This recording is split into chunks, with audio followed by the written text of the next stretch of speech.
Hello everyone, welcome back to my new video. Friends, आज का हमारा टॉपिक है अवलोकन। आज के हमारे इस वीडियो में हम अवलोकन की उपयोगिता के विषय में जानेंगे। ये बहुत ही इंपॉर्टेंट टॉपिक है क्योंकि अक्सर इससे रिलेटेड क्वेश्चन सोशियोलॉजी के क्वेश्चन पेपर में पूछे जाते हैं, तो इसलिए वीडियो को पूरा एंड तक वॉच करिएगा, बिल्कुल भी स्किप मत करिएगा। फ्रेंड्स, वीडियो अगर पसंद आए तो वीडियो को लाइक और ज़्यादा से ज़्यादा लोगों के साथ शेयर ज़रूर करिएगा, जिससे कि ये वीडियो ज़्यादा से ज़्यादा लोगों तक पहुँच सके।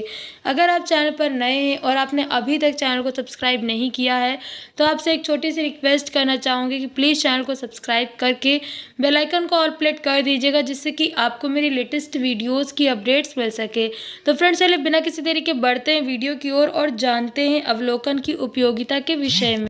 जैसा कि हम सभी जानते हैं कि निरीक्षण प्रविधि प्राथमिक सामग्री को इकट्ठा करने की प्रत्यक्ष प्रविधि है।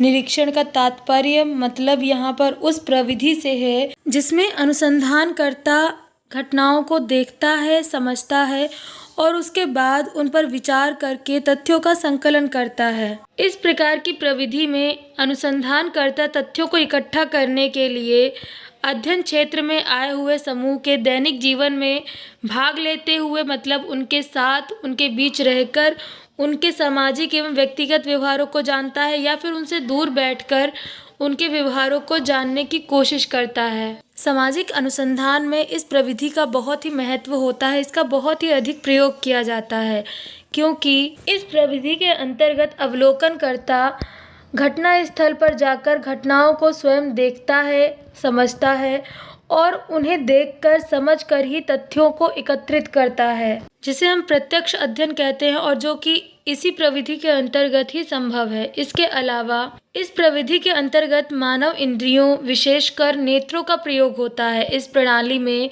विशेष रूप से नेत्रों का प्रयोग किया जाता है। जो कुछ दिखाई देता है, सुनाई देता है या फिर अनुसंधानकर्ता जो कुछ भी अनुभव करता है, उसी के आधार पर ही वह सूचनाओं का एकत्रीकरण करता है। न केवल इतना, बल्कि इस प्रविधि के द्वारा अध्ययनकर्ता को विश्वसनीय आंकड़ों की प्राप्ति होती है। मोजर इसी बात की व्याख्या करते हुए कहते हैं कि व्यक्तियों की दैनिक जीवन की क्रियाओं का अवलोकन करके, उनको देखकर, समझकर समाजशास्त्री उन तथ्यों को प्राप्त कर सकते हैं जिन्हें दूसरे किसी स्रोत के द्वारा विश्वसनीय ढंग से प्राप्त करना बहुत ही ज़्यादा कठिन होता है। मतलब इस प्रविधि के जरिए एक अनुसंधानकर्ता उन सभी तथ्यों को प्राप्त कर सकता है, इकट्ठा कर सकता है, जो कि दूसरी प्रविधि का यूज़ करके वो नहीं कर सकता, क्योंकि यहाँ पर अध्ययनकर्ता जो भी खुद देखता है, समझता है, उसी के आधार पर ही तथ्यों का एकत्रीकरण करता है, ना कि दूसरों की सुनी सुनाई बातों पर। न केवल इतना, बल्कि क्योंकि इस प्रविधि के अंतर्गत अनुसंधानकर्ता खुद अध्ययन क्षेत्र में जाता है और अध्ययन समूह के बीच में रहता है, तो इसके कारण अनुसंधानकर्ता को उनकी हर एक छोटी से छोटी और बड़ी से बड़ी बातों का ज्ञान होता है, जिसके कारण उनके पास इनफ इन्फॉर्मेशन होती है उनके बारे में और भी ज़्यादा जानकारी इकट्ठा करने के लिए, या फिर यूँ कहें कि और भी गहराई से अध्ययन करने के लिए। इस प्रविधि के अंतर्गत अध्ययनकर्ता जो भी सूचनाएं इकट्ठा करता है, वे पहले से ही इकट्ठा की हुई सूचनाएं नहीं होती हैं, बल्कि अध्ययनकर्ता स्वयं अध्ययन समूह के पास जाता है और एक एक चीज़ को खुद देखता है, परखता है, उसके बाद ही अध्ययन सामग्री इकट्ठा करता है।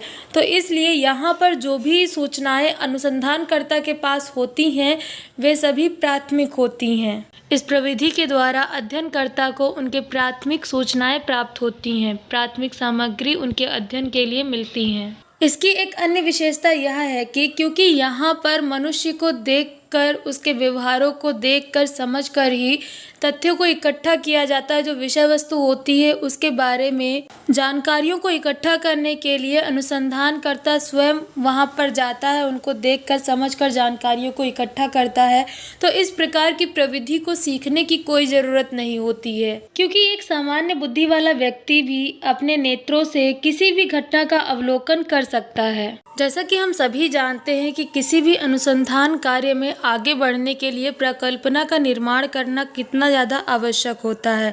और इस प्रविधि के अंतर्गत अनुसंधानकर्ता बहुत ही सरलता से परिकल्पना का निर्माण कर सकता है, क्योंकि यहाँ पर अनुसंधानकर्ता के लगातार अलग अलग प्रकार की घटनाओं का निरीक्षण करते रहने से उसके अनुभव में वृद्धि होती है और अपने इन अनुभवों के आधार पर वो नई नई अनेक परिकल्पनाओं को बना सकता है। क्योंकि इस पद्धति का प्रयोग सभी विज्ञानों में होता है, यही कारण है कि यह पद्धति बहुत ही अधिक प्रचलित एवं परिमार्जित हो गई है।